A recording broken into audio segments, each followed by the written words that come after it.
మనము జ్ఞానవంతులైనప్పటికీ అజ్ఞానుల వలె మార్చగలిగే శక్తి అపవాదికి ఉంది. సొలొమోను ఎంత జ్ఞానవంతుడో తెలుసా? దేవుడే చెప్పాడు అతని గురించి, ఇటువంటి జ్ఞాని పుట్టడు, పుట్టబోడు. రాబోయేటువంటి తరాల్లో కూడా ఇలాంటి జ్ఞానులు మనం చూడము. ఎలాంటి జ్ఞాని అని అంటే ప్రపంచ దేశాలు అతని యొక్క జ్ఞానాన్ని చూసి ఆశ్చర్యపోయాడు. ఇది దేవుడిచ్చినటువంటి జ్ఞానమే కానీ మానవుడిచ్చినటువంటి జ్ఞానం కాదని దేవుణ్ణి ఎంతగానో స్తుతించాడు. అతను సేవిస్తున్నటువంటి దేవుణ్ణి ఘనపరిచాడు. అటువంటి స్థితిలో ఉన్నటువంటి అతను తన యొక్క జ్ఞానాన్ని దేనికి ఉపయోగించాడు? లోకానుసారమైనటువంటి జ్ఞానాన్ని ఉపయోగించాడు.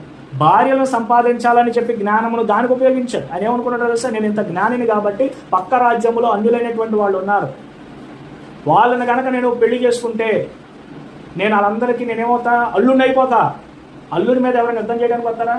నా కూతుర్ని ఇచ్చాను కాబట్టి వాళ్ళు యుద్ధం చేయడానికి రారు అని దుష్ట ఆలోచన కలిగి ఉంటే దేవుడు చెప్పినటువంటి మాటను అతను నిరాకరించాడు. అతనికి జ్ఞానం ఉన్నా కానీ ఆ జ్ఞానము దేవునికి అనుకూలంగా అతను ఉపయోగించుకోకుండా అజ్ఞానానికి ఉపయోగించాడు. అతను దేవుని నడిపింపు ప్రకారంగా చేశాడు. అతను దేవుని నడిపింపు ప్రకారంగా చేయలేదు కానీ అపవాది యొక్క నడిపింపు ప్రకారంగా చేసి వాళ్ళందరినీ చేసుకోవటం వలన దైవభక్తి కలిగినటువంటి వాడే, దేవుని యొక్క మందిరాన్ని కట్టినటువంటి వాడే, దేవుని కొరకు బలంగా జీవించినటువంటి వాడే, ఎన్నో సామెతలు రాసినటువంటి వాడే, పరమగీతాలు రాసినటువంటి వాడే, విలాప వాక్యాలు రాసినటువంటి వాడే చివరికి ఏమయ్యాడో తెలుసా? దేవుడు లేకుండానే అయిపోయాడు. అంటే చూడండి, మన జ్ఞానం మనలను రక్షించదు.